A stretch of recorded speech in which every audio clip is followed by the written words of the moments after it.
guys. Hey, listen, man, I got a very special guest today. We go way back to almost the beginning of the time. Um, well, he's a little older than I am, but we still go back to probably knee baby days Yeah. back in Virginia Beach, Virginia. Um, First and foremost, I got my co-host with me, Amlin. Amlin, how you doing? Happy New Year to you. Happy New Year, Doing Alan. really good. Got it on mute, but doing amazing. It's Happy New Year to you both. Hey, good, good, Marcus. good. Thank you. Good, How you good. doing? Marcus, and I'm going to go ahead and say Marcus. We have got Marcus Spence with us, Kidsville's own Marcus Spence. Um, I don't know. I mean, I'm gonna keep it real. I've been keeping up with you since you left Norfolk State for the most part. Of course, we know who you. Of course, I know who your family is, and we'll talk about that later in the interview. But I've definitely been keeping up with your career as best I can with all the moves that you've made across music and entertainment. Um, but yeah, this guy has been around some of music's most productive artists, songwriters, anything you name it. Timbaland, Missy, Genuine, Tweet, um, Justin Timberlake, Jay-Z, Pharrell, Yeah. Chad, man, Nelly Furtado, Alliyah. Man, we go on forever. Yeah. Faith, is Mary J in there at all? No, we didn't do it, but One Okay, Republic, okay. Chris, some of the Michael B. Jordan. Michael B. Jordan's in there. I was on the acting. Yeah. Yeah. He signed Nelly Furtado and he signed One Republic. The pop band One Republic signed them. The guy's been on a tear throughout his career in music. And today he's rocking with me, giving me some of his time. So we won't take all of his time, but we definitely want to connect with Marcus, talk about his early beginnings, and talk about some of the go back go back to, and then we can tell some war stories a little bit back in Oh, the yeah, day. of course. You have those. Those are And then no. we're going to talk about what he's into now. So for all you that's not been living under the rock, NFTs are definitely taking over the game as far as art, music, education, entertainment, and Marcus is definitely at the forefront of the movement, NFTs and music and entertainment. So we're going to talk about that today too. Um, but let's reminisce a little bit, just a little Yeah. bit, Marcus. So we both our families are very familiar with each other growing up at Yeah. Union Baptist Church, Yeah. Virginia Beach, Virginia. Yeah. Man, I can always remember the Spence and Mosley family being one of the most genuine people at that church. You guys, I'm talking about the whole family. Yeah. The whole family always has a smile on their face, always very welcoming, always very encouraging, especially when it came to me and my family. Um, and this guy comes from a very, very loving family, very loving bloodline. And I always enjoyed that when it came to the Spence family. Um, but we all grew up together. I would say you and Corey, um, Corey Casey, probably my Yeah. Yeah. yeah, probably my uh so you guys are older than I am, but I look up to you guys. Oh man. Um yeah, Corey went to the same high school, Green Run, as me, so we had that, but you went to Kinsville, but we all played football Yeah. together. And so you guys were definitely mentors to me, so appreciate that. Absolutely. Um but you went to Norfolk State after graduating high school. Tell us about that a little bit. Yeah, so I went to Norfolk State. As every high school graduate, you try to figure out what you wanted to do. Took a lot of pivots, trying to figure out what I want to get into, Right. future. And I decided to be a communications major. So ultimately, my goal in college was to go to film school, and that was my ultimate journey. I was gonna get into production, and just that whole entertainment component. But I went to school just to that was something I was a huge music fan. Entertainment in general. I had movies galore. I remember going. I had DVDs, and I watched every movie from The Brink. I was a huge Adam Sandler fan, and I was like, Really? yeah, randomly. I had every DVD. It's so random, but I was always that person that identified talent, and I always looked at it because I came up around it, and even when I went to college, I just realized that's the space that I wanted to kind of go into. So, I graduated mass communication, and I felt like I definitely achieved a lot of goals and understanding. It's a different time now. It's Right. all Right. these different classes that you took back in the day. Everything is enhanced now, right? You look Right. at Norfolk State's campus now. It's like, what? Wait, what? You look Right. around, you're like, what is Right. this? Right. It was definitely it was definitely I learned a lot of the fruits from Norfolk State, and they gave me Right. the base, so to get into entertainment. So when did the music and entertainment bug bite you? So let's Well, go ahead and let's talk about elephant in the room.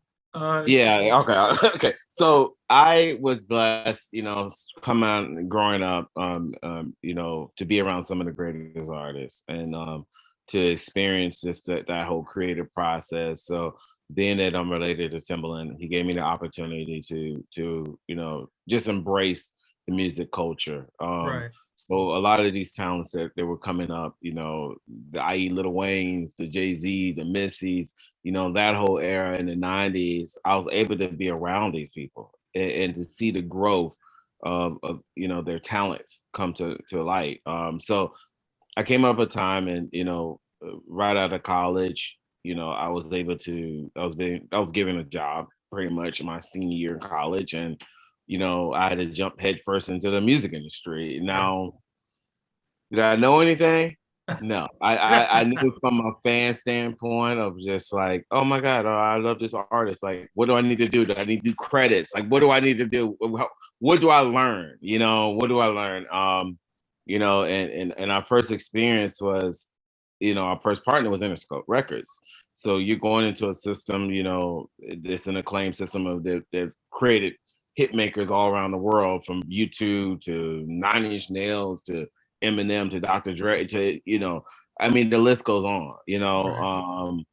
So you have to play a poker face in entertainment. You can't show your guards down. Right. Because people will attack you, right? So Wow.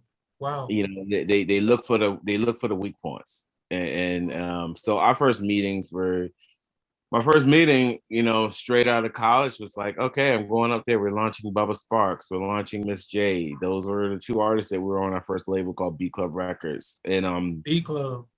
B Club Records, yeah, that was the first label. So out of college, I sat down and I tried to read the books just to be funny, just to tell you. I tried to read the books and I'm like, this is not telling me anything. This is like circle talk, right? Right. I'm not gathering anything from these books. All you need to know about music business. And I'm like, I learned nothing. So I learned from mistakes.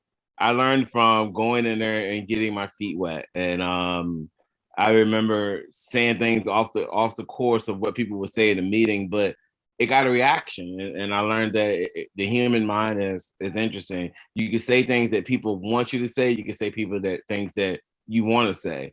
I've always been a person to speak my mind, and sometimes it gets off course. But I just felt like I was just like, well, might as well say it. And a lot of things I learned as I go along is I learned the essence of politics. I learned the essence of how a functionality of a company needs to run, how to deal with artists. And those are things you're not going to ever learn from a book, or it's all experience. So, Right. when I first got into business, it was really just diving in. I sat down with every department head and I was like, how does this work? They're picking their brain. It was like a free internship without even realizing they're giving me an internship, Right. and I was just in their brain. I was like, oh, and then I was getting comparison analysis to other projects, and I was able to analyze and be like, oh, so we don't have this, but then they say, you know what I mean? And you start to put the pieces together, and that gave me the formulation of like, okay, so how do we need to go about with our projects? How do we have to look at the budgets and look at the timing? Like, maybe we shouldn't come out this time because we're not gonna get the full advertisement budget to actually help our projects. So it became more of a strategic way that I kind of so that's stuff that I had to learn, in Right. the business that was never taught. Right. What was your space? Was it A&R? Was it marketing? Was it I don't know what everybody, I try to alienate myself and put myself into, because the way people look at you, they want to put you in a box, right? They right. want to put you Right. like, well, you're a pop A&R, you're an urban A&R, you're this, Yeah. you're that. I've always been a hybrid. I've always been like whatever it takes. So if it's running the label, if it's going to radio, it's being a promoter, if it's being it's coming up with an advertising campaign, if it's coming up with content, being a creative director, if it's being an A&R, if it's doing the budgets, if it's finding the talent to do, I've done everything. Yeah. So it was more so of like, would I consider myself an A&R? Yeah, I in hindsight, but I believe that you have to do everything. Right. Even an A&R, you have to put all the pieces together. You're building brands, right? You're building brands, so you have to identify. It's not just finding the songs or finding the talent, but you have to know what's the vision of the artist. What's the total vision, and how can we create that roadmap for that artist, right? And so I've always had my hands in all those pots as it goes by. What was your I'm gonna put you on the spot just a little bit. What was the most what was your most favorite artist that you work with that really let you yeah. I mean, I'll tell you the first project that I'll never forget this is when I discovered, it was random, but we had an office at Interscope Records, and our first label, we had an office in their system. So the first artist I discovered was One Republic and Ryan Tedder. So when they came by my office and played me Apologize, you Oh know, wow. I, it was original form before they were actually a group. Right. So just actually Ryan Tedder as a solo artist. Um, and I came in and I was like, I don't know. I'm like I said, when I said earlier, I say things off the head. Sometimes I don't know. Sometimes it connects. Sometimes it doesn't. But I decided, I was like, well, why don't you just do a band? I don't know why I said that. I was like, why don't you just do a band? I was like looking at Coldplay and I was like looking at them and I was like listening to the sound. I was like, yeah, I could see that. I didn't know how to put the pieces together, but eventually I did put the pieces together. And he was like, I was thinking the same. Ryan was at the time, was like, I'm thinking the same thing. So we ended up doing our first rehearsals. It was I came to the first rehearsal. It was downtown in LA, and I ended up booking all their first shows. So I Oh booked their wow. first shows. First show was in it was a place called I think it was the Mint on Melrose. That was our first show. We performed like almost 1 o'clock in the morning. There was hardly anybody there, but that was our first shows. And then it was just over this comedy store. So I just started like just figuring it out, because it was a different space. And I'm still fresh out of college and trying to run the label at the same time, but still learning, right? And then as time went on, everything started stacking up. We got an agency and I started getting a lot of label interest, and I ended up signing their first record deal to a label called Velvet Hammer. They managed the careers of System of a Down. They were through Columbia Records. I signed them to their first record deal through that label through Columbia. So that was a huge achievement of me, and then years down the road, we ended up signing them to the label, Mosley Music Group. Right. And then that was one of the biggest achievements because I believe you have to be a visionary through ups and downs in life, through hills and bounds that you go through. You still have to push through. Even all the people that were against me saying that this is not going to work, that's not going to work. I kept fighting, and I Right. believe Right. to the end. And now look at them. But so that's one of the things about one of the things that we're talking about in the metaverse and with NFTs. You have to be a visionary Yeah, because no one really knows where this thing is going. No one really knows how everything is coming together. Uh, but it's those who see the vision, right? Who see how how things possibly could connect and to make something new. And I think those are the ones that are really going to reap the benefits in the end. And we'll talk about metaverse, NFT, the Emily. I don't know if you want to throw anything in there. But okay, all right. So, but we'll talk about all of that in the end, but I just want to throw that in there. Yeah. So, what was it like? You're working with Missy, you're working with Tim. What is that like? I mean, it was an experience. It's like, every creative talent and they were definitely visionaries and genius. They're definitely visionaries and geniuses in their own manner. Right. It's managing. It's making sure that understanding their vision and how can I add to their vision, right? Right.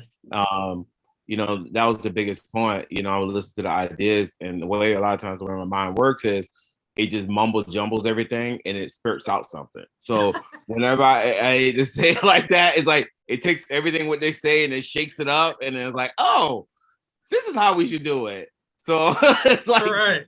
A lot of times it was like, oh, you want to do this? Let's create shock value. Oh, okay, let's visualize this. How can we do this? How can we shock the world? How can we create a narrative to shock the world so you don't know? That's gotta be so neat, man. You at the very beginning, at the forefront of so many classics. Yeah. You've what does that feel like? How does that feel? I feel it's a blessing because it taught me, it's built who I am today. You look at everything as no obstacle. Sometimes we have our obstacles, right? But we figure out a way, we get through it. One day we might be down, one day we wake up, because if you're a visionary, not everybody's going to get everything out the gate. Not everybody's going to understand how all the pieces are put together until the end. If you look at like Apple, you look at Apple when Steve Jobs was involved in that in the very beginning, people didn't see the vision to the end, and then they needed him to come back to be the visionary, right? That's how a lot of these people, that's how a lot of it's been in my life, where you create the platform, you show them the vision. Sometimes it takes like 2 or 3 years for people to be like, oh, now I understand what you're saying.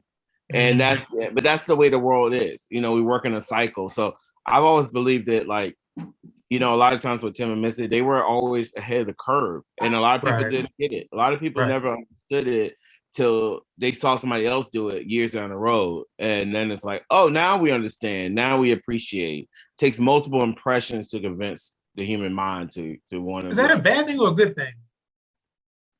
I think it's a happy medium. I think if everybody got everything out the gate, it wouldn't build up momentum to what it is. But sometimes it's very frustrating because you're like, I see the golden egg. I see the golden ticket. Let's get to this place. But not everybody, I've learned this, even being in the NFT space, I've learned this. Like, it's not everybody understands it. It's very simplistic, but it's not as simplistic to everybody else. People's minds don't carry that way. I mean, it's like, I go on these spurts, and I'm like, the way our world works is you have people that are creators and visionaries, and then you have the other people that balance everybody else out. Right. So you have to have the balance. We talk about that all the time. Yeah, because not everybody can be good. Not everybody can be in that space. Not everybody's mind can go to this speed. Because everybody went to this place, then we would have a unruly democracy. You know what I'm saying? Because everybody like, there's no, like, what do you mean? Why should I listen to the government? You know what I mean? Because like, I want to be able to create whatever I want to create, and that's the balance. That's yeah. So let's talk about Virginia just a little bit. 757. So I'll say back in the 90s, probably from 95 to 99. Yep. So that was, I'll probably say that might be the golden age of music, period. Well, for our generation anyway. Me too. Yeah. But in your mind, how much of radio did the small area of the 757 control? It's huge. I mean, it was the number 40 market in the United States, but it was one of the influential market. The persona, and especially with Tim going to the radio station. Remember back in the day, he had 103 jams. He had the Buddha Brothers, right? Right. God rest their soul. I believe one of them died, one of them passed. But the thing about it is, like, because they were in Clear, I think when they were in Clear Channel at the moment, Right. you know, the impact, that's radio. They spiked it. They would release something that the label didn't know about, but it would create so much wave because people, the way labels are, labels dictate to the consumer what they should listen to. They pick the records, right? So now you have Tim going to the radio station and having an unmastered version of a label of a major artist on a label throwing their schedule off of what they plan to release, throwing something else out that people are reacting to. It caused a wave. That's You know what I chaos. mean? It caused a shock. You know Right. what I mean? Because you're like, you messing our marketing plan up, right? But you're Right. releasing something, but people like it. So then Right. people started had to cater to, you know, when those and that became the hub of Virginia. You know, they became to market to break records. And you know, Virginia hasn't always been like, you know, if you get past the haters here, you know, Oh you can my pass anybody, God. right? And that's what Virginia became. So for me, you know, radio became very impactful here because it became the hub to like really discover new music. You know, you like, I haven't heard this record. You didn't hear this record before. Like, you know, like New York, they would break new songs. Right. And that's what radio to me in the era was big, you know.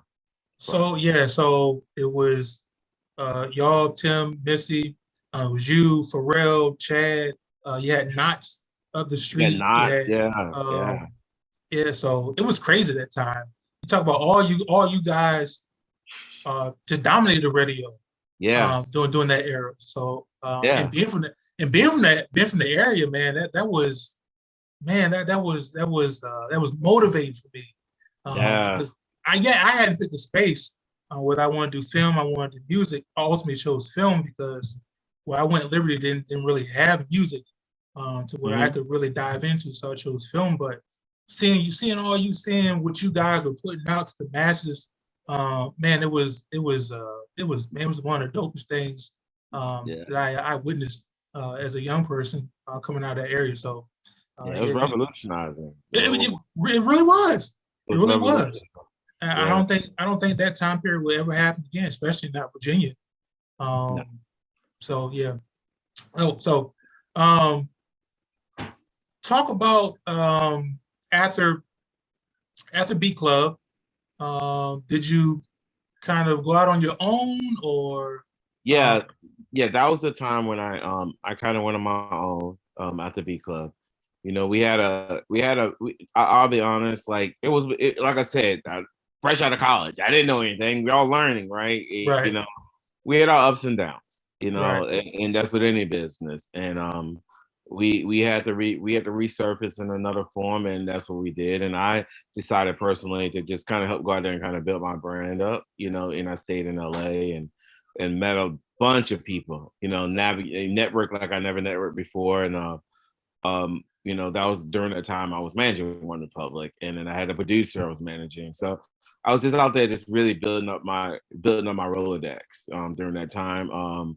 You know, and just trying to solidify because, you know, being from Virginia, you want to kind of I wanted to be a pioneer. I wanted to show that you could even come from this place that you can kind of build your brand outside in the market, you know, yeah, in the yeah, industry. And but yeah, you know, so I did that, and then it carried on for about a year and some change, I'd say about a couple years, and then we resurfaced and with Mosen Music Group, and then I was brought in as the president of Mosen Music Group, and you know, I was involved in Nelly Furtado coming over to our label. You know, thank God, you know, thank you to Pharrell. Pharrell was actually the one that suggested Jimmy because Nelly Furtado was actually she was already signed to Geffen Records, and when that was part of Interscope, but they actually moved her to Mosen Music Group as our first release. Because her and ah, Tim, what a first yeah, release. yeah, I know. Yeah, I know, and then I What a know, first right?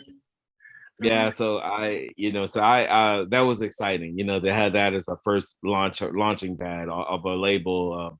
It just opened up so many doors. You know, the way the world works, it's time. Sometimes it's about timing. You know, at right, that moment, you know, you had Nelly Furtado, you had Justin Timberlake. You know, then Tim came right after that wave with shock value. So it was like a trifecta effect. You know, and it helped launch our label to to high standards, and high level of respect in the industry. Right. How has music changed from then to now?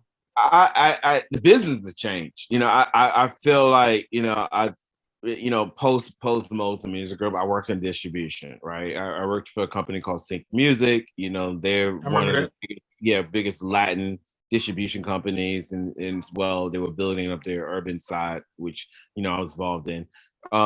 I think music has changed because it's more about data, so more about the statistical side of analytics and what somebody's numbers have and how you can convert those numbers, right? So you take, it's not like where you go back in the day, radio, you go to radio, you go to a mom and pop store, show up at a mom and pop store or a retail outlet, do a performance, or, it was a lot of more the physical side of the business. Right. Now it's a lot more the digital. You can sit behind a desk and a computer and nobody ever know you see your face, and you can make money, right? With music. You have YouTube. You can optimize your YouTube channel. You can create content. You can get it structured, and you can turn that into revenue. I mean, it's really all calculated. It's really very calculated. It's all about targeting audiences and taking those advertising, targeting the audience, and trying to drive that traffic back to you, so you can create a conversion of success. Yeah. So it's a little different. So do you think we're in a land of decentralization, where there is no? I do. I think that's what metaverse and NFTs are for, right? Right. Right. I believe it gives us a chance to control the centralized component of what these other platforms have, where they control and dictate, what you can do and what you can't do, and what you can sell it for and how much money you get back for. You can be you're the creator. You're the new Web 3.0. You're telling them exactly what you want, and you're using the community, because these are the same people when Web 2.0 came out that, if you were in the 80s, you were invested in, you made money, right? Right. Now we're getting that next boom. Right. And that's what's exciting for me. Go ahead, Emily. Hey, Marcus. I wonder if you could talk a little bit about that line of music ownership and management through the decades, right? Where there was more those gatekeepers, those, like you said, they dictated out to the masses what the masses were going to consume. Can you talk about that to where we are now? There's a lot of artists that even before Web 3.0 that started to own their own material. And that's quite recently, right? So talk a little bit about that, if you would. Yes. So back in the day, if you look at the music industry, even from a contractual side, it had a lot to do with basically artists getting royalties, right? And those royalties had a lot of cross collateralization, and in those terms, what I mean is, when they spend those marketing dollars, they got to collect every dollar with interest before you see a dollar. So by the time you actually see a dollar, not knowing that unless you go audit the label, you're never going to see that dollar. And to audit a major label, now you're throwing your relationship as your neck on the line to actually go against somebody who's supposed to be your partner and saying that I don't believe you. And that's what the biggest dilemma in the early days with the music industry is. It was these 360-degree deals where they would get pieces of your publishing, your merch, and everything, and probably your brand. But they're like, we're spending all this money, but at the same time, they're crossing all those numbers, so you really never see any, profit unless you're selling like 10 million records, basically. So as time gone on, even during the 2001, I believe I was one of the people that was like 2001. I can't believe when Napster first launched, but at the very beginning, I remember being at Interscope and sitting down with the new media department, which is really digital marketing, and sitting there saying like, "Hey guys, we should embrace Napster." And they all looked at me like I was crazy. And I was like, well, now look what we got. What's Napster now? Spotify. Exactly. So I that goes in my head shaking up when I was saying earlier, where I'm like, I see things and I'm just like, well, why are we not doing this? Makes sense to me to embrace it, because why are we going to fight somebody that obviously people want to go out there and get music? Why not take that and monetize that? Why not create a streaming, to be able to make money off of it? So to where we So how we transitioned, you know, over the years, the contracts have went from I'm gonna take everything from you to okay, we can be partners where we share in the profit, you know, i.e. Pussycat Dolls, it was more of a partnership deal, right? Um, you know, some of these artists became partners to where now the narrative became because of this digital age, because of the Spotify, uh, most of the streaming platforms, well, all of the streaming platforms have not really done the side where it comes to the publishing, right? Um, so to get back to the old days, it was about radio, right? Radio and radio was the catalyst to why publishing companies make millions of dollars because you get paid off the performance of your song. So the more spins you get at the radio, the more you're getting paid from your PRO, which is ASCAP, CSAC, and Right. BMI and their Right. global rights. So it became publishing heavily. So, and that's where the business was at, you know, because you know you're not going to recoup off your masters. So, and you had no participation in your masters, right? You had Wow. so it's really off your publishing. You're publishing, you're touring, and whatever. If you can recoup and get in a big advance, that's what you live your life for. So where now how music is transcended, it's got to there's more distribution companies, independent digital distribution companies, because of these streaming platforms that have come out, is giving artists a chance to, we don't need the major labels. We don't have to have the major labels, right? So we can go and just release our music digitally, use some marketing tools, and we own the masters 100%. So now I can take these master ownerships, and now I have value as a company. That's all the major labels are doing, is using the masters to then go and get more money for the company. So that's essentially what independent artists are now able to do, is they can release their music independently and control all the money. You can go do a deal as a 90-10 split or 85-15 split with a distribution company. They're only collecting the 15% from the net profit because they're going and collecting from all the DSPs, but you're getting 85% of the profit and you own 100% of your masters. So now you can take that and use that as a financial revenue for yourself. So if you want to go out, like I work in distribution, I'll give you more of a technical side. You could take this and let's say a venture capital comes up, or acquisitions company comes up and say, I want to acquire your catalog. How much money do you have coming on your master side? Remember, you own 100%. So let's say you're bringing in $24,000 a year. You can go do a 1X license, take this catalog and go to another distribution company, take it off of the one you at now, take it to another distribution company, double your money for a new project, and just run that pipeline of income that they're already going to recoup the money that they already spent to you, and take that money and start a whole new project. Crazy. So it gives you more of an asset spending. You understand? Yeah, exactly. So it gives you a way. That's what I'm saying. So now people can take, I have my publishing. I can do an admin deal on my publishing. So I own 100% of my publishing. They just collecting all my revenue out there. I can take that. Now it's about artists having their own, setting their own legacy, being able to take assets and take it and control their own destiny. Before, you became where it's like, you know, get my 16, well, I ain't gonna say 16% royalty, but you're like 12% royalty or 10 or lower. It depends on if you sign to a production company. It could be very technical. You understand? Well, so by the time you walk away with nothing. So you do all the work for the most part. Well, not all the work. I mean, you have a producer, you have a songwriter, but if you singing a song or you performing a song, you only get 12%. It depends on your deal. Some artists have signed some very, very bad deals over the years. You know, when you tie in a production company, sometimes production companies take the lion's share, and then their royalties are factored in with the artists, and however they structure their deal, they might give a lot of the rights away. So then they're tied in. So by the time they get to the label, they walk away with nothing. So that's why you Nor see the intellectual property, right? A lot of times 100%. They lose their own intellectual property. Now, how does, so that's kind of, we'll put that the brick and mortar, or we'll say radio waves of music. But then we did move into these platforms like YouTube and all of that. My daughter's a huge fan of that Lyrical Lemonade, which is a collective of artists now working together. So how do we go from Now these artists understand that they can have power, but they still need to produce and get it out there. Yeah. And sometimes one name isn't a legacy right away, right? Mm. So they're gathering. So take us to that next phase where now they're collaborating together on these platforms. Yeah. I think that the collaboration on these platforms, because it gets to the community, right?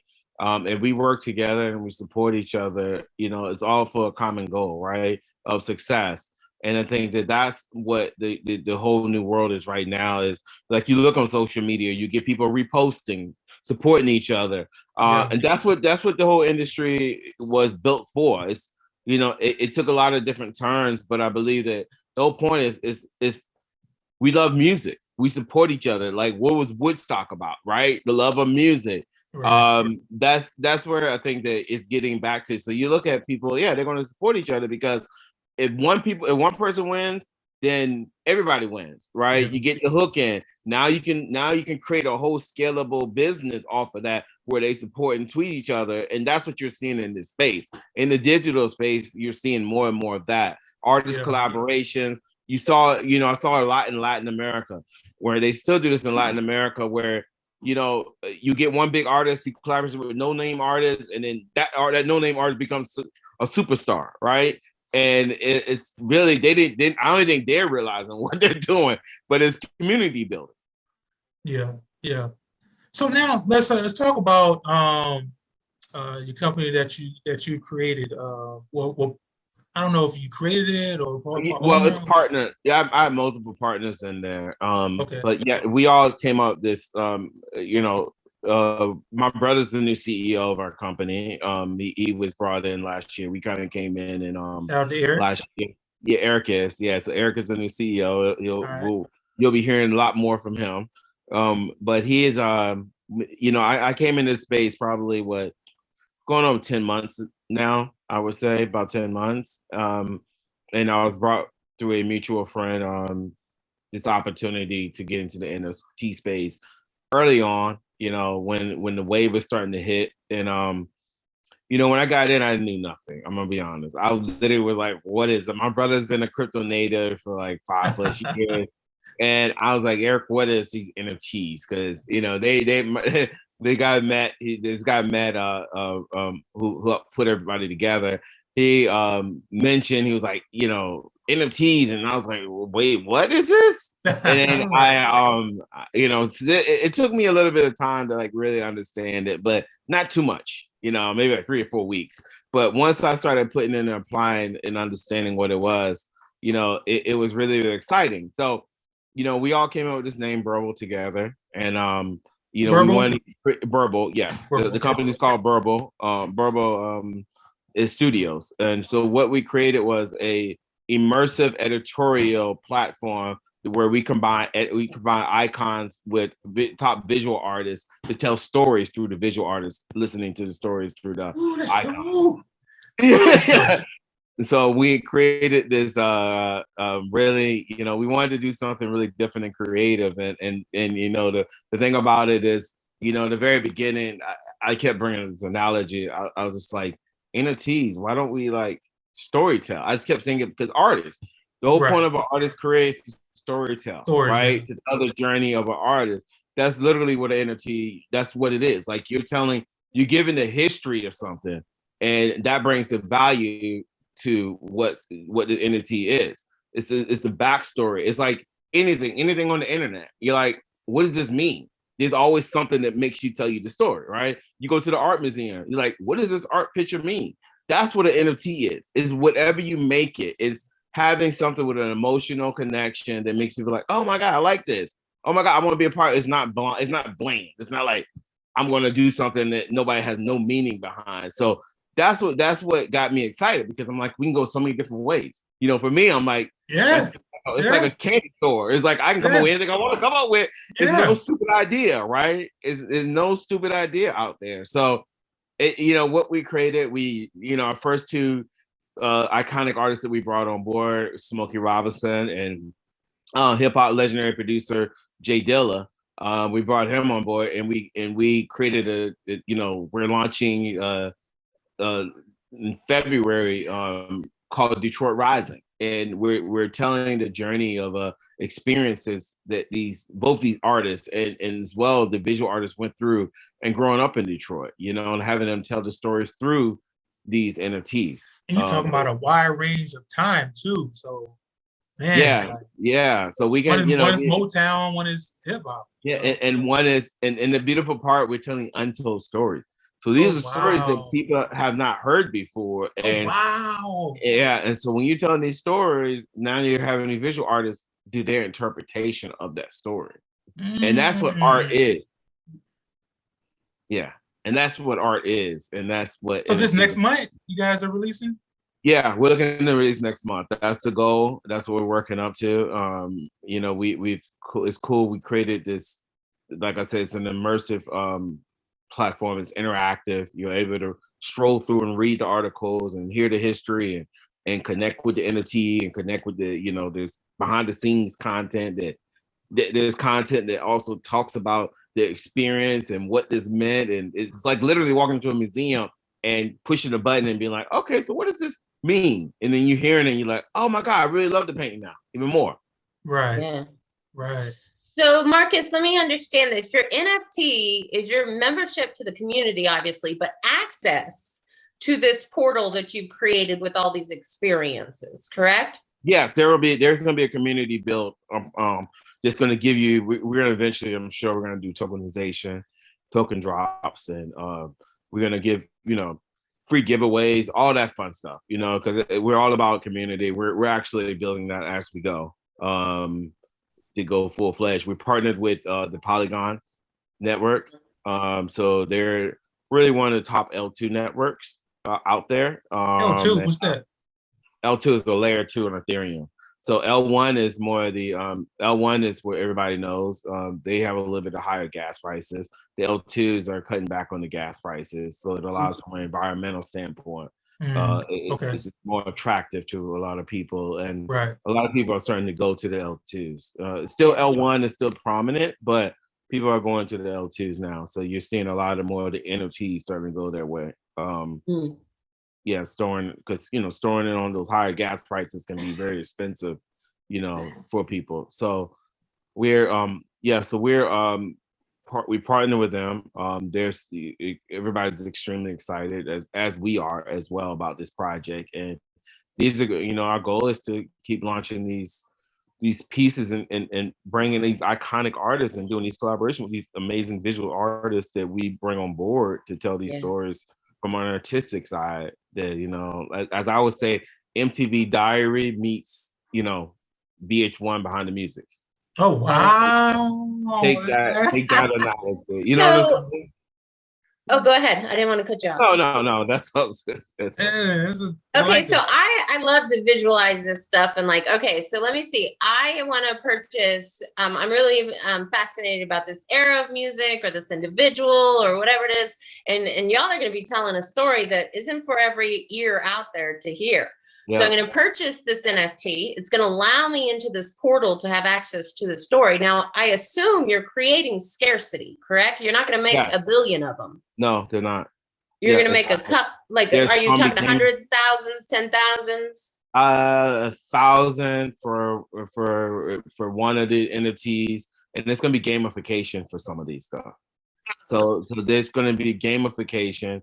We're kind of like the high-end art community as well. So it's going to be a lot of the art side and the music and the gamification. So you're getting all three trifectas as well as how we're approaching this. And are you in the virtual space, like VR? Or are you talking about mobile play? This is going to be, well, right now we're building the blockchain. Our blockchain is being built with Polygon, which it'll be done very soon. And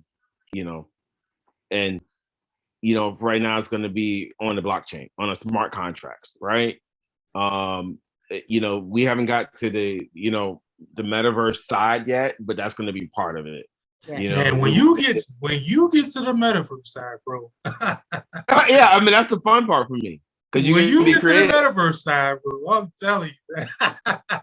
Yeah, that's when all your artists get to work. They get to display. I know. And it's funny. I was actually It was funny years ago, maybe like 3 years ago. I was actually with Sony Innovative and trying to work with them on the VR, and they created a, a virtual world where you walk through and you're able to kind of go through these different rooms and listen to music and go back to classics. And there was all these gamification aspect.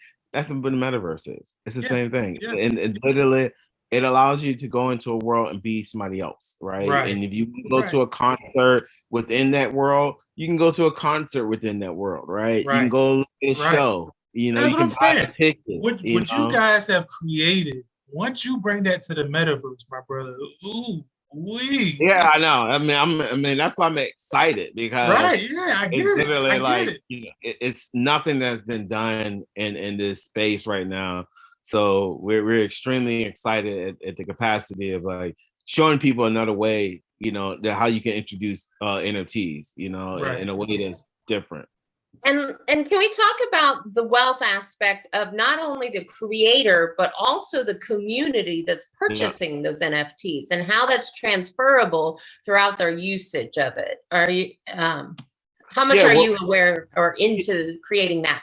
oh, 100%. We're interoperable with other exchanges. So we're not locked in. So you're able, you know, we're gonna have it where people can you know, it's the scarcity aspect, the value, and people can, you know, we want to bring more exposure and excitement to just to the whole overall project and the company and what we're doing. So people understand it's about community, it's about growth. Is what we're trying to do is make sure that people understand. We want ideas. We want people excited, right? Because we're tapping into the art, we're tapping into icons. It's not going to just be music artists. It's going to be athletes. It's going to be movie stars. It's going to be Yeah. whoever has a compelling story that we're able to kind of like, you know, express. You know, I feel like that's what gives it excitement because that's if you look at what metaverse is now, they're incorporating social media, right? They're trying to build a new social media platform. So we know where we're going, and we want to definitely stay on the same cusp of what everybody else, you know, Yeah. in that So speed. you And definitely the collectors or the ownership. So you know how like I don't know if y'all did this, but you have like a million CDs and then later they're like a penny each. I know. Yeah, I know. But with the NFTs, when you sell it, you're selling it as the community grows at that Absolutely. increased value. And a Absolutely. portion is always going back to the creator. So that's Absolutely. true wealth building, not And just marketing. that's what we're doing. That's why Yeah. we picked. That's why we identified these two amazing artists out of Detroit. You know, we brought in Tyree Guyton and we brought in Desiree Khaled. Tyree Guyton created a Hildeberg project. Mm. It was in Detroit. You heard about that? Uh, Um, uh, you have, yeah. right? Yeah, Yeah. about him going and turning the community and the projects into art. Yeah. And that's what and so he's the one that we did the collaboration with Smokey for, right? So you know, he is a visionary, already in the metaphysic kind of thinking, and which transcends into crypto, right? Right. So yeah, it's just really, it's really exciting. Like, and Desiree Kelly, you know, she did the Aretha Franklin mural in Detroit. You know, when that was tied to the show. You know, when they did the biopic on Aretha Franklin. So Oh it's wow.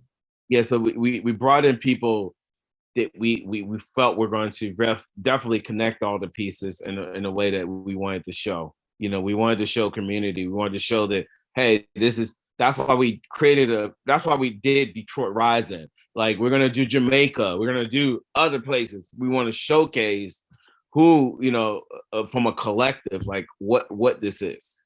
And this can go on and on and Pretty on much. and on. Yeah, pretty Like much. I think what you guys have created is just a template for for what others can do. To be honest with you, Yeah, yeah. I mean, I'm sure they might not be as connected, to the people that you have, but on a small scale though, on a smaller Yeah. scale, like if they can, Storytelling. yeah, if they can duplicate what you just did, oh man, that's what this all Yeah, that's what metaverse is all about. it's all about storytelling. Right. It's all, for all those people that are looking to they have a vision, they have an idea. No idea is dumb, right? You can be a storyteller in your own way. So that's the beautiful part about what we're doing. And the community, though, so you don't have to do everything on your own. No, exactly. With the metaverse and with NFTs, Yep. It's collaboration. It's collaboration. It's no egos. Everybody wants to work together, right? And that's like, oh my gosh. You know, that's what it's about. It's about collaboration. It's about creating partnerships. It's not just we're not coming in there like, you know, we're the best. We're this, we're that. Nobody's doing that in this space. Like, you know, you do a music business, like, no, we're the best. We're the top label. We're this or that. Right. And then like, everybody's doing, you know, now in the space, everybody's like, I want everybody to be wealthy. Right. Not just the 1%. Everybody should get a chance. Everybody. So let's talk about the management of DAOs. Are you familiar with the decentralized autonomous organization structures to allow for democracy amongst your community and all that stuff? How do you feel about those? I mean, I feel like what this space has done to me and shown me is, you know, we could be in the system or we can be outside the system. I just said that last week. We got a choice, right? We can, you know, you can go every day of your life and you could be like, hey, I'm just gonna keep putting money to my IRA. You know they're gonna cut IRA. Or I can go and get wealthy and make my own decision on when I want to retire. Absolutely. Right? Absolutely. That's what it does. Absolutely. That's the difference. But and still people are not going to understand it. So that's what I'm trying to say. That's why I say it's a visionaries, and then there's the people on the other side. People still aren't going to get it until, I'm not going to say it's too late, but you know, until it's unfortunate. That's the way the world is, and that's what 80s when the internet came out. You know, you have to think about. I was talking the other day, and I was just like, even if you look at some of these tech Silicon Valley companies, there's really just fluff. A lot of these companies are fluff. Mm-hmm. You know, these cloud-based data companies, they get $100 million evaluation. It's all fluff. Right. And the thing about it is, but they have a mechanism that everybody knows, like, oh, if we do this way, it's going to work. What NFTs and metaverse is like, no, there's another way to do it, right? Yeah. And that's why, you know, if you go outside the system, you're going to worry about your stocks and worry about all this and try to wait 30 years to be able to retire. Or you can go somewhere and be like, all right, I like this. I like what I'm doing. I'm having fun. You know, it's creative. And make money and enjoy life and, you know, be able to give back in your own way. I love that. The decentralized, it's basically power back to the people, the many. Basically. And when you give power to the many, they take those dollars and then they start to share it with the community around them. Be it they're just family or be it their communities, their schools, whatever it is. But it's not that trickle down, let's wait for permission and only have it, like you said, dictating to the people what they want. But now the people are able to create their own power.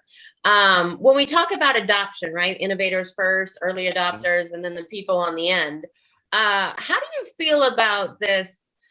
There's a perspective of we cannot just serve the seekers, right? The seekers are the ones that go there first, but we need to go knock on doors to those that don't have necessarily access. So they may not be the curious seekers in the world. They may be in an environment or a neighborhood where lifting your head up just isn't the way to be. Yeah. And so they're saying, this is just conversation. It's our responsibility to not wait for them, but to go down to them and start knocking on doors. I agree with that. I agree. And I agree with that. And I think it comes through events and I think it comes through education. I think it's like, sometimes you have to really lay, you know, I could, like, in my mind sometimes when I'm talking and I'm like, this makes so much sense to me. In your mind. In my mind, I'm like, this is easy. Like, are you kidding me? You don't see this? Right. But when I talk to people, they're like, you're crazy. You're a crazy mind. Because they thinking like, how is this possible?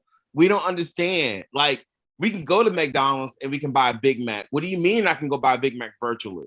What do you mean I can purchase this tokens? Right. Why would I go do that? I have the fiat money. Why would I go do that? Not knowing that the fiat is only worth 70% is paper, the other 30 is just print. Right. So really it's worth nothing without Nothing. without anything backing it. Right. That's what freaking crypto is. Right. So it's all backed by the people. It's like when you can say this to somebody, but then they're like, I don't understand. I get paid this, and they're thinking in the system again. Right. Right.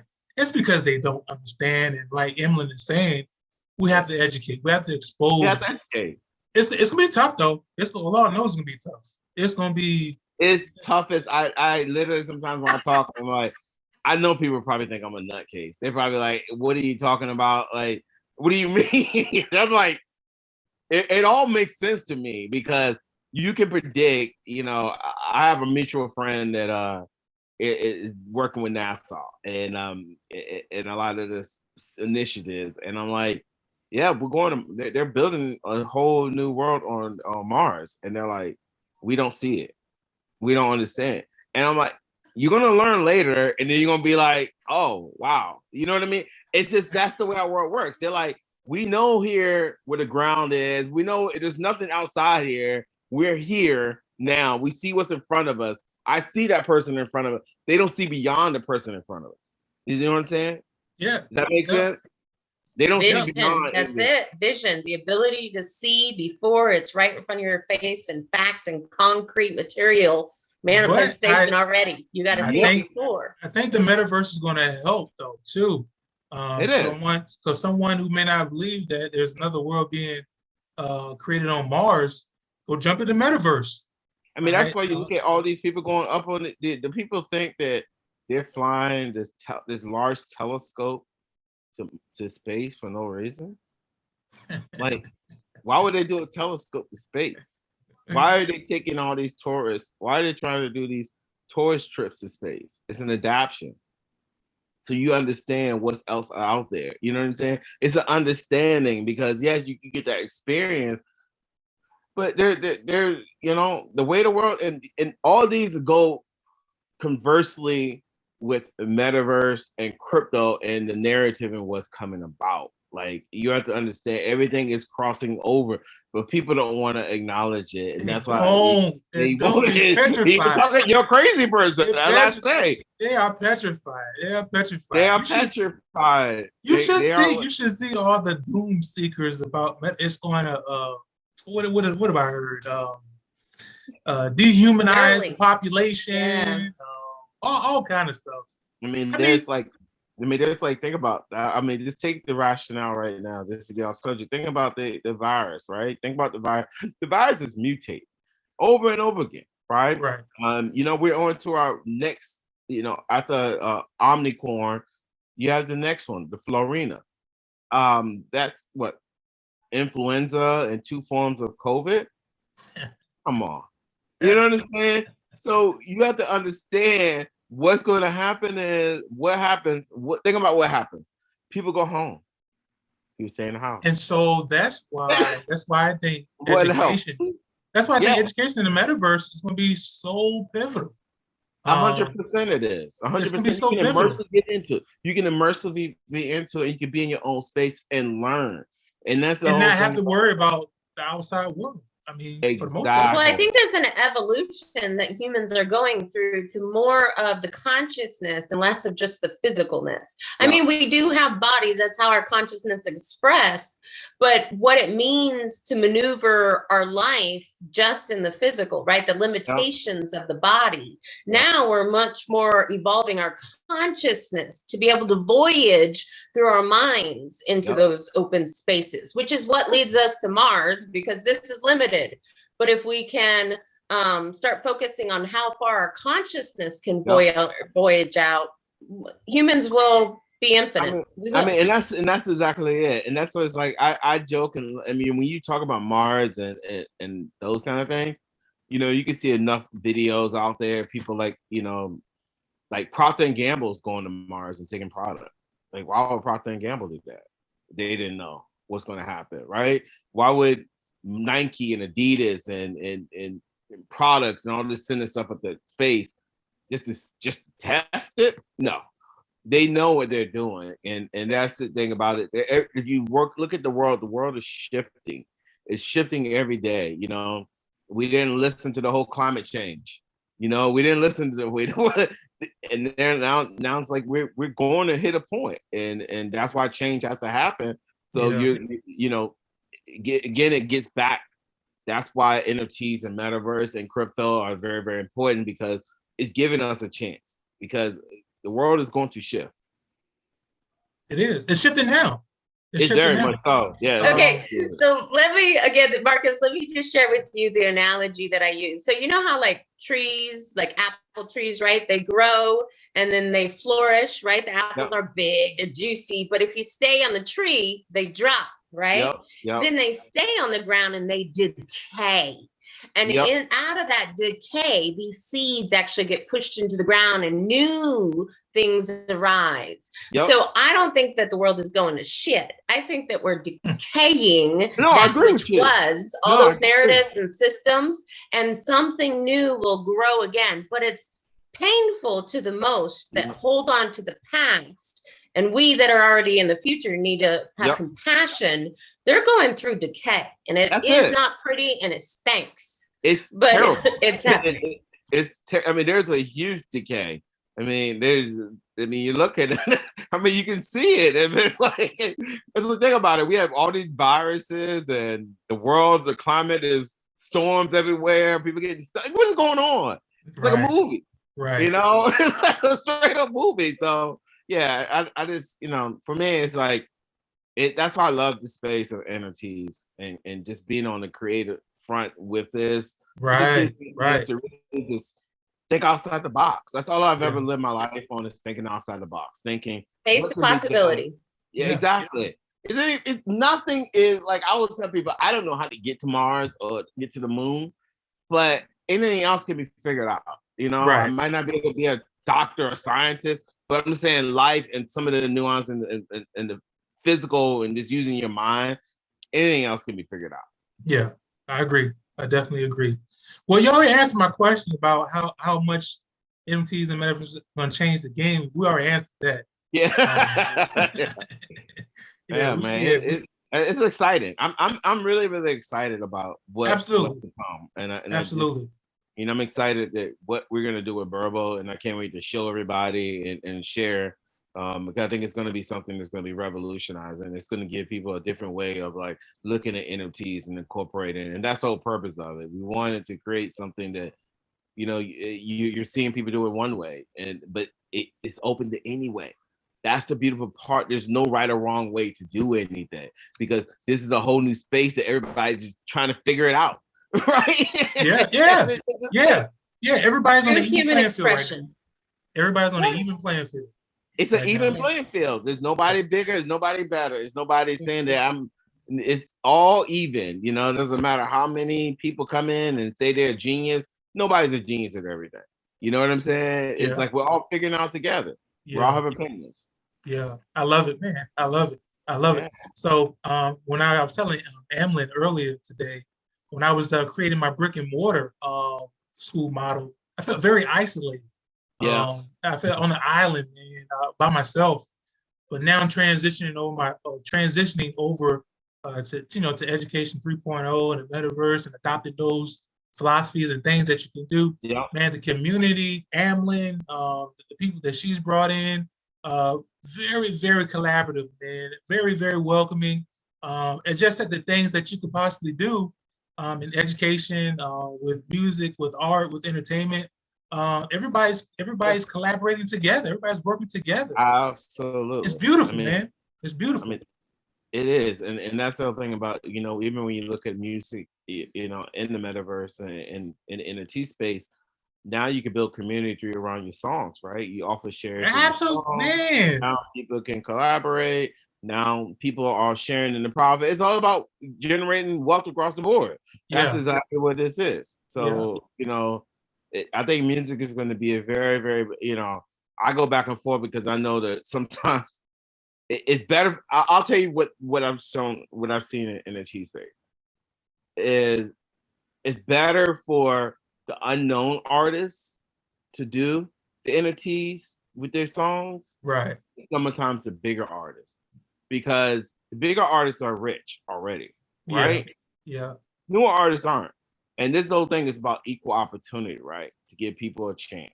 And that's why it's important that, you know, it's important to always remember to give those people that don't have a voice. And that's what, you know, that's what it is to me. Yeah. I think there's a great opportunity for those that have already made it to really give back to their community through the NFT thing too. So yeah, for the new ones coming up, a lot of power that they didn't have and access. But for those that have already been, now service. That's the name of the game, is how do they serve their community? Exactly. Give back and not coming in as a cash cow. Because that's what people can discern that so fast now. And they're like, they just want to cash out. And you have to be immersed into this. And you have to go, people need to know that you are on the same wavelength as them. And that's when the support comes in across the board. Right. Any ideas on, any thoughts on you creating a curriculum, man? You know what? I haven't. Once I get this platform up and running, I definitely want to tackle into that. I've been trying to tell you, man. Like, once I get this up and running, I'll be good. That's what you can teach too, how to get it up and running. And then when you're in those spaces telling those stories, how did you get where you are? That's educational. It doesn't have to be a module with tests. We don't want that anymore. No, we want to get I want to talk about like how we're gonna take this comic star. And that's how my brain works. I'm like, how can we tell the story about why this comet was created? You know what I'm saying? Thinking that's how my brain works. I'm like, how do we put all this? Put lyrics to it. Put lyrics to it. Exactly. Telling the story in another way. You know what I'm saying? You need your curriculum. You need your own curriculum. That's what education is. It's telling the story of that which has happened before you, so that you can see the opportunity, and you have somebody that's gone on the journey before you. You can use their footsteps until you're confident enough to get off those steps and walk on your own. Absolutely. Yep. You get your curriculum and let me get it. All right. Yeah. Once I get this launched, and definitely February, I'll be definitely I would love to discuss. Yeah. NFT that stuff. Yeah, right? Seriously, man. Seriously. Marcus, man, it's been wonderful, man. It's been great, man. The conversation was it was better than what I even thought it was gonna be. So thank you. Yeah, you're very welcome, man. So of course you're kicking off this project. To be available, you say about next month or so. Yes. Okay. Yeah. Now you guys we're rolling everything on down. So okay. I have a lot more updates soon. And then, Are you guys just immersed in this project for right now, or do you guys have anything else? This is going to be the first one. We're focusing on editorial pieces. 3 more times this year.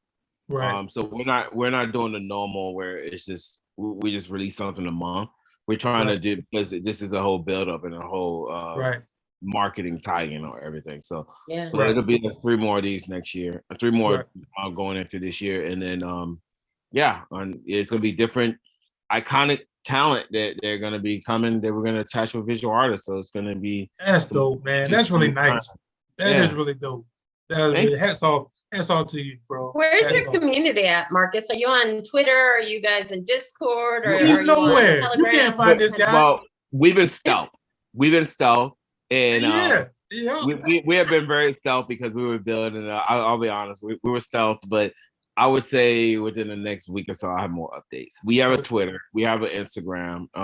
We haven't really because we wanted to get all our ducats in a row. And it's very important before that makes sense. Go out there and message to everybody, and you don't have your ducats in a row. So it was very, very important for us to make sure that we get the right messaging. And so it's it's been like, we look at it, it's been like any company. If we had rushed out there when the wave was going, I feel like, we didn't have the right message. You get those platforms are going away, right? Those people are going away because there was so many pots so many people jumping into the NFT space, but they didn't understand what they were doing. They were just hustling. So all those people are gone. I feel like all those people are like, okay, we don't understand this. We couldn't make that quick money. When they saw the Blau what the 29 million or whatever he made, you know, everybody's like, oh my God, money, cash, let's run there. I can go get this, I can go that. All those kind of people are gone. Oh, it's a patient game. It's a You patient know, game. it's a patient game. So that's what we've done. We've taken time and really honed in on a real vision for the company. And that was the most important thing. Us to have a vision for the company. And you know, I'm excited to have my brother lead us to this great vision of taking us to the next level, because again, he's a crypto native, and you know, and I'm excited to take in more knowledge from him. So, you know, I'm learning every day. I'm not gonna go into space and say I know everything. I'm learning every day. As a matter of fact, I didn't hear about NFTs until you listened to the interview that you did last May when you when you were talking about NFTs. Like, what the heck is NFTs? So I did my research on it, and you know, and then I started meeting people like Amlin, and then she has people in her community, and she brought me on board. So, man, it's been a blessing, man. It's been a blessing. Yeah, man, it's exciting. It's exciting, man. I think that, like I said, this gives the opportunity for life for people that didn't expect to ever have life, and that's why you look at the market where everybody's quitting jobs, because they realize they realize they quitting jobs because you work in a system and you go in about and you're. Who wants to live life like that? People want to be free of the mind to be able to do whatever they want to do and be excited about what they're doing. You know, I remember when control and own what they're doing. Exactly. And you know, I remember when I spoke it, I was in North State graduation. When I graduated, it was like Tavis Smiley, and he left a few words that I'll never forget is, what can you do every day and wake up and not be about money and enjoy life? You know, that's your job. Right. That's your job. Wow. Be happy doing what you're doing. If you're not doing what you're doing and you're not excited, and you're going every day, it's like, that's not what life should be, because you're not doing what fulfills you. That's not that. There might be some people's destiny, because there are some people's minds that are constructed that way, but not everybody's like that. Some people, you know, for myself, is like I love to be creative. So if I went to a regular job, I don't know if I'm gonna be creative. I'm gonna be going crazy, right? That's what a lot of people do. So, you know, what you guys are creating with the school is very, very important, because, you know, years ago, I was talking to one of my friends. She was really into this whole, actually, before crypto became really revolutionizing, this whole shared currency. You know, sharing a lawnmower with somebody, right? Somebody gets your lawnmower, but that's literally that's essentially what it is. From a physical form, I never thought about it like that. Yeah, shared. So, like, let's say we take the currency out. There's no fiat, right? There's no money. How are you going to make a living? How is people going to make money? Everybody shares what they have, and then that's the new currency. So that's essentially what we're in. Yeah. You know, like the barter system back in the day when. That's exactly what. That's what she was proposing at the time to the UN, because you look at El Salvador, you know, they embrace, you know, the Bitcoin, and that's a really poor country, right? So they need to turn their currency around to be more the prominent countries. So they and you know, everybody's like freaks out when, oh my God, crypto's down, Bitcoin's down, but everything is down. You know, we're in it's going to go back up. Yeah, eventually it's going to go back up. You know, it keeps going back up. You know, the dollar goes down. You know, you look at all these currencies are getting hit. Everything gets affected, but it turns back around. But that's what the point where people like, see, look at what crypto's doing. See, I told you it's a failure, but look at what the dollar's doing. You know what I'm saying? It's like, that's real talk. That's what they don't want to talk about, right? Right.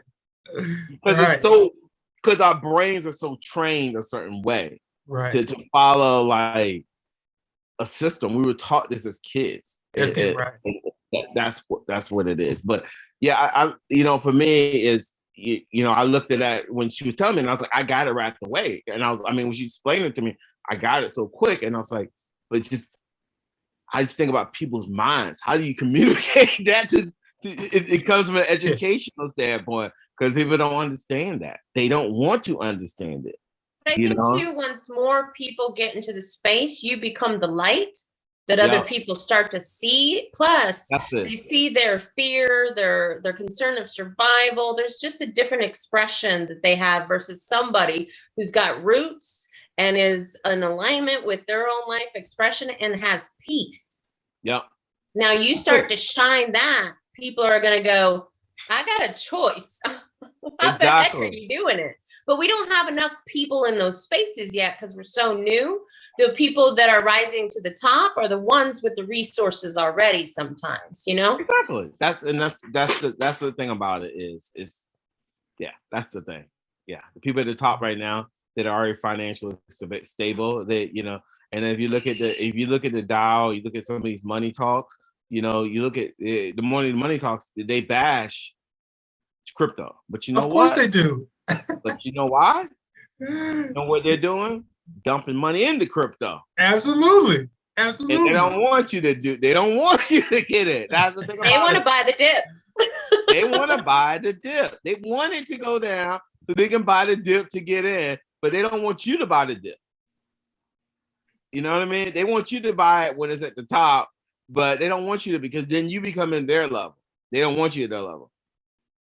Wow. Man, it's been so neat, man, watching you on the cusp of two revolutionary moments in life, thank you, with man. music and then with NFTs and crypto, man. It's been fun to watch from a spectator standpoint. So like I said, hats off to you, man. You've been doing wonderful. I'm definitely a fan, always have been. Thank you. Keep doing your thing.